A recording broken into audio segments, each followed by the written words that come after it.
Like and subscribe to our channel, Fabulous Pattaya Media Group, by using the link below. This morning, Tuesday, the CCSA reports 6,397 new cases of COVID around the nation, with 6,637 recovered and 18 deaths attributed to the virus. Those numbers will be based on PCR tests done and not home ATK testing. Radio listeners to the FM in Thailand could find themselves restricted to as little as one station per province, following the launch of a program to auction a single frequency in many provinces, and in others just 2 or 3. With bidding expected to be in the millions, the new state program will see existing stations allowed to transmit as they do currently for 2 years and then ordered to close. As an industry with some 1,000 licensed and inspected stations nationally, not only will most go bankrupt, but an estimated 10,000 to 15,000 people will find themselves unemployed and their job skills no longer required anywhere. Thai stations have fought to survive the COVID era, and most staff have worked at low rates to support their industry. The new plans will see effectively you no longer needing to tune anywhere on the FM, as it will be either on or off. We at Fabulous 103 will not be bidding, as it would be insulting to our Thai colleagues whose country this is, and also to the majority of radio listeners who are Thai too. Radio has striven to keep listeners up to date with current news and provide a little education, a lot of information, and we hope some form of entertainment. Bidding for the single frequency allocated to Chonburi province begins this week, and we wish our Thai colleagues throughout the city the very best and a safe future.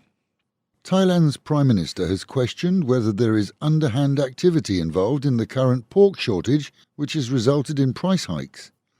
Whilst pork importing could reduce the shortage, he wants a review of current national production to establish whether there is in fact a shortage or if the meat is going elsewhere.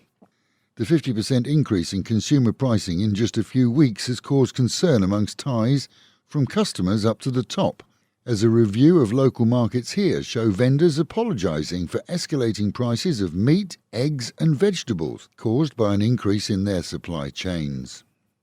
126 Burmese were nabbed crossing into Kanchanaburi this week, all arriving with the promise of illegal employment elsewhere in the kingdom. Meanwhile, the government has given an assurance that those fleeing to Thailand not for work, but from fear of violence, which has escalated in the areas of Burma close to Thailand, will be cared for. Thousands now are camped on the Thai side, being supplied with basic rations.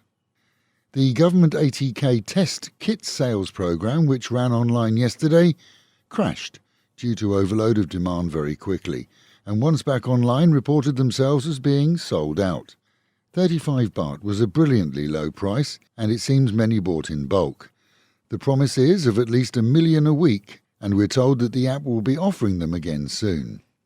A suspected love triangle led to police finding a Bangkokian shot 6 times by a 47-year-old who fled the scene before they arrived. With the gunman's motorbike failing to start, he and his wife escaped on a motorcycle taxi. It seems that the husband followed his wife to the scene as she rode there on a taxi and he on his own bike, and assumed that she went there to meet the man that he shot. No word on why the bike wouldn't start. Meanwhile, at home and in our own province this morning, Tuesday, we're reported 556 new cases of the virus around the region. 60 in Chonburi, 113 in Silachar, 274 in Banglamung, which includes Pattaya, and 33 in Sattahip. As we reported yesterday, Pattaya police took statements from a further 10 condo owners who claimed to have been fleeced by a so-called agent who took rent up front from tenants and failed to pass it on, with one Chinaman claiming to have lost 3 million baht and others losing upwards of 5 months' rent on each of their condos. Other cases report that tenants registered with owners turned out to be fake, and other people were living in their condos, also not paying. The 46-year-old agent is now being sought by police. A line group set up by disgruntled customers totals 60 people. Tenants who paid the woman are also being questioned by authorities. And with the Met Office promising highs today of around 31, dropping down to 24, another overcast day. Local and national news today from Fabulous 103 FM and Fabulous Pattaya Media Group. And to get a notification every time we release another bulletin or program,